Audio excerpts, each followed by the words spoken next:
The scene takes place in 1930. The main hero is an aged and gray-haired ex-farmer, Wilfred James.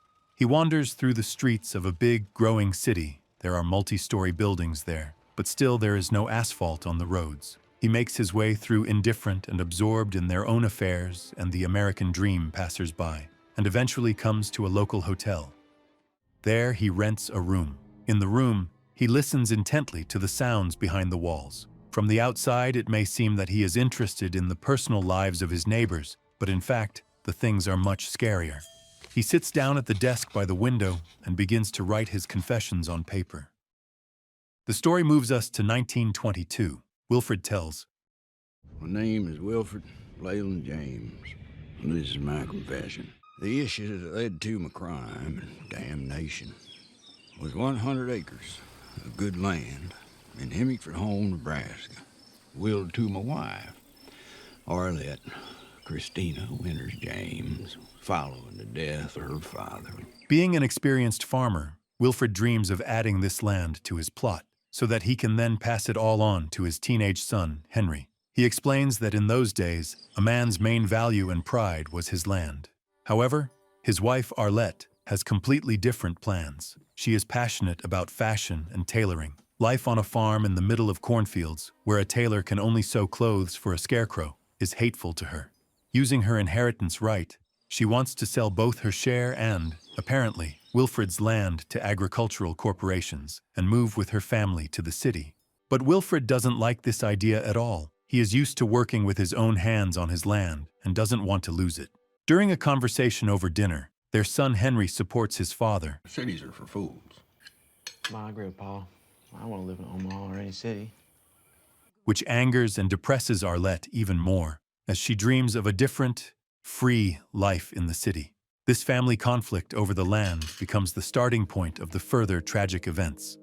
Arlette is uncompromising. She is as hard as ice in Antarctica. Advocates and the law are completely on her side because the inheritance is her property. One night, wandering through his fields, Wilfred decides to fight for his life and land to the end. He offers Arlette a compromise. He wants to buy her share of the land, but Arlette refuses as the corporation offers the entire amount at once, and it will be more than Wilfred is able to collect. The question of divorce arises, and then Wilfred learns something terrible. The thing is that Arlette wants to take their son Henry with her to the city. For Wilfred, who considers his son to be the heir to the land, this idea is unbearable. Hatred for his wife starts growing in his heart. He openly tells her that he will not give the land without a fight. Arlette's visit to the city to see lawyers, apparently to formalize a deal or a divorce, becomes the last straw. Wilfred decides to use his son in his game.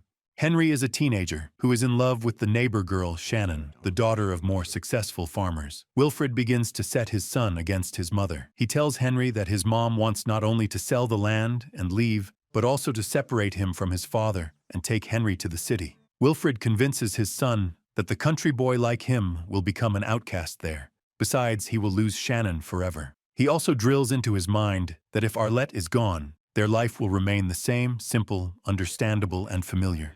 He, his father, and Shannon will be happy on their land. Wilfred's doublespeak has worked. Henry distances himself from his mother, gets angry at her, which comes to an open quarrel and even assault as Arlette beats her son in a rage.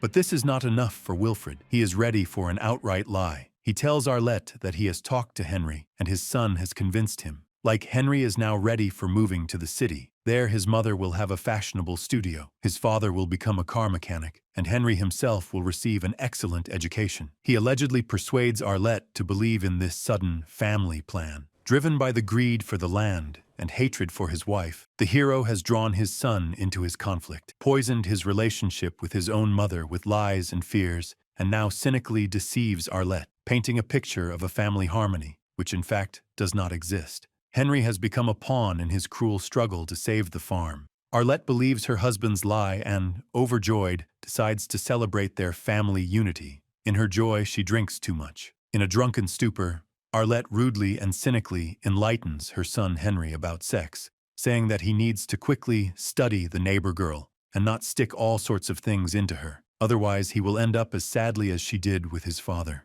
Besides, She doubts his intelligence, since he still hasn't done this. Insulted, Henry runs away to his father. Wilfred has to drag his dead, drunken wife to the bedroom. After that, father and son confer and come to the conclusion that Arlette doesn't understand anything about their farm life. Besides, she is harmful to them. This leads to the long, overdue decision to kill her. Although Wilfred is an experienced butcher, he acts like an incompetent novice. With the help of Henry, he literally stabs his wife to death in her bed. Then the men wrap the body in a blanket, along with the damned bucket that she was carrying at the time of the murder, drag it down to an old well, and throw it in like some unnecessary trash.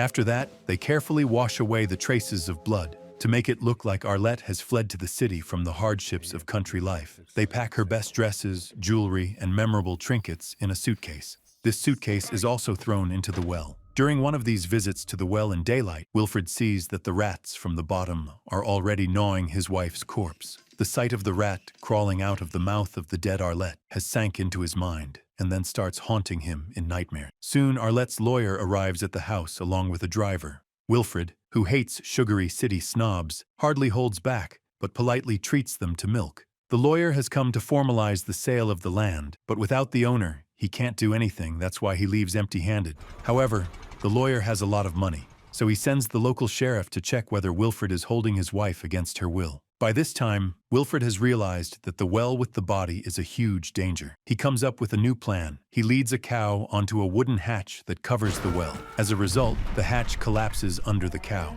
The animal falls, breaks its bones, and starts screaming wildly in pain. The hero has to shoot the cow with a rifle to hide the smell of the rotting cow, and most importantly, Arlette underneath it. Wilfred and Henry cover the well with earth. When the sheriff arrives, Wilfred greets him respectfully, as he doesn't want to quarrel with the authorities. The sheriff inspects the house, including Arlette's room, but doesn't find anything suspicious. Finally, the farmer himself invites him to check the well with the unfortunate cow under a pile of earth. Seeing the animal's grave, the sheriff still doesn't suspect anything. But as he doesn't want to further disturb the psyche of the gloomy farmer, he refuses to examine the well closely and leaves. Soon it is time to harvest. For this, Wilfred hires equipment and workers from neighboring farms. During a short break, the neighbor's daughter, Henry's beloved Shannon, approaches Wilfred. She asks worriedly if something has happened to the boy, as he has become too distant and extremely gloomy. Wilfred tries to calm the girl down, pretending that everything is fine. One night, the alarmed clamor of cattle is heard. Wilfred goes to check what has happened with a flashlight and a gun. He finds rats in the barn, the same ones that have got out from the pipe of the buried well. Besides gnawing the grain, they have also chewed off half the udder of one of the cows. In horror and rage, Wilfred kills several rats with a shot and plugs the hole in the wall. He returns to the house, but on the way he sees the ghost of his dead wife standing in the doorway. To be on the safe side, in the morning he carefully cements the pipe leading from the well. However, rats and hallucinations suddenly become the least of his problems. Henry's son tells his father shocking news. His girlfriend Shannon is pregnant, and they are both only 15 years old. On the one hand, this is not such a rarity for the countryside, but on the other hand, the girl's father, who is a very successful and respected farmer, is totally against his daughter's marriage to Henry, whom he considers a poor boy. Remembering his own bitter experience with an obstinate wife, Wilfred himself is not that much eager to arrange an urgent marriage.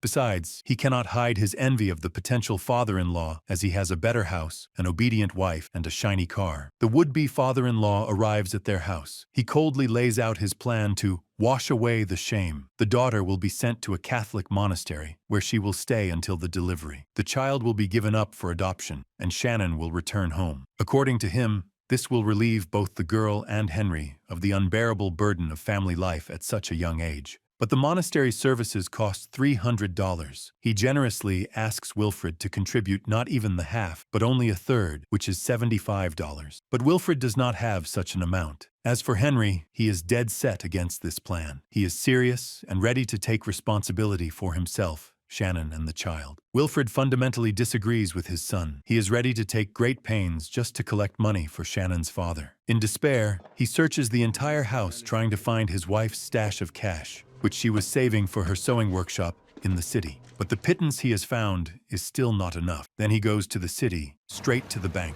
There they offer him not to waste time with $35, but to take $750 at once on the security of his farm and house. The banker persuades that with this money, he will be able to patch up the farm and put everything in order. Wilfred, who hasn't lost the remnants of prudence, refuses to get into such a debt and leaves with nothing. On his way out of the bank, he hits another obstacle. He finds a note on the windshield of his car. Henry writes that he has stolen his father's second car and run with Shannon away from the parents to live their own life. Left alone in the empty house, Wilfred is subjected to a severe attack of hallucinations again. He sees his murdered wife everywhere. He sees blood stains in the water dripping from the leaky ceiling. As a result, his breaks down, and in a fit of rage and fear, he rips Arlette's sewing mannequin off the chair and takes it to the basement. The next morning, the sheriff arrives and reports that someone has robbed a store nearby. According to the description, the robber looks like Henry, although some details of the clothing do not match. In spite of everything, Wilfred fundamentally refuses to believe that his son could have committed a crime. However, this incident forces him to act. He returns to the bank and, gritting his teeth, mortgages his house and land for those same $750.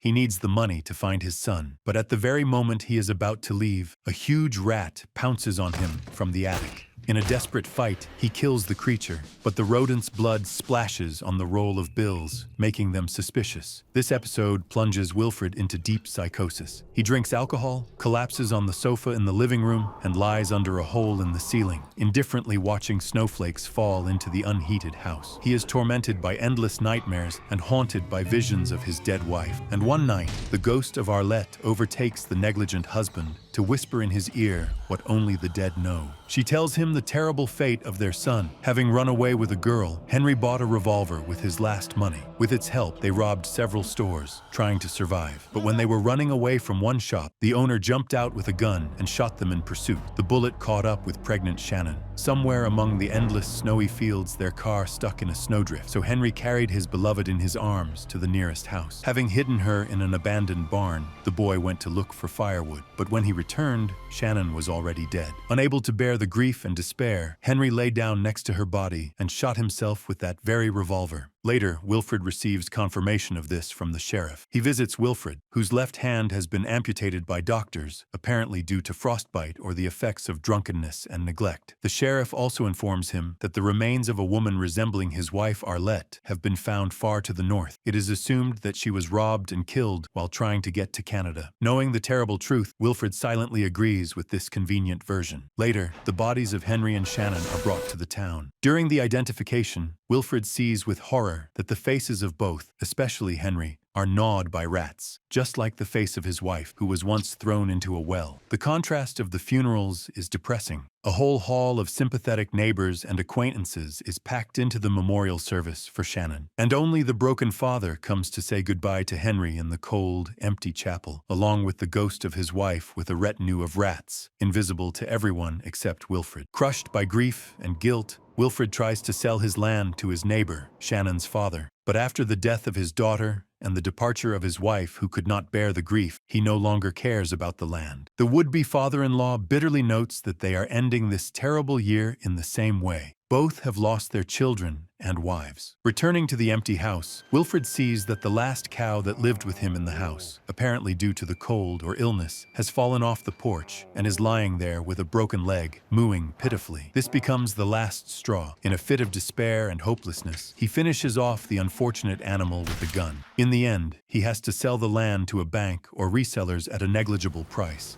and branded as a murderer and destroyer of his own life, he goes to the big city. There he gets a job as a loader at a factory, dragging out a miserable existence. But even there he is haunted by shaggy and tailed shadows. Rats, now real and omnipresent, seem to him the embodiment of his conscience and punishment. Having lived there in poverty and despair for a long time, Wilfred comes to a bitter conclusion. He should have acted differently. He should have agreed to his wife's offer to move, or at least divided the property and get a civil divorce. He sits down in a cheap hotel room and writes his full confession of all sins. Having finished writing, Wilfred turns to the wall. A horrifying sight appears before him. The rats have gnawed a huge hole in the wall and are now crawling into the room one after another. And in the middle of this terrible procession stand the ghosts of his wife Arlette, son Henry, and Shannon. They are creepy, pale, with disfigured, gnawed faces. Trying to hold back tears and seized by sacred horror, Wilfred patiently awaits his fate, realizing that he has fully deserved this punishment. He doesn't resist and doesn't scream. He simply watches as hordes of rats and the ghosts of his victims approach him in the darkness of the room. The screen goes dark,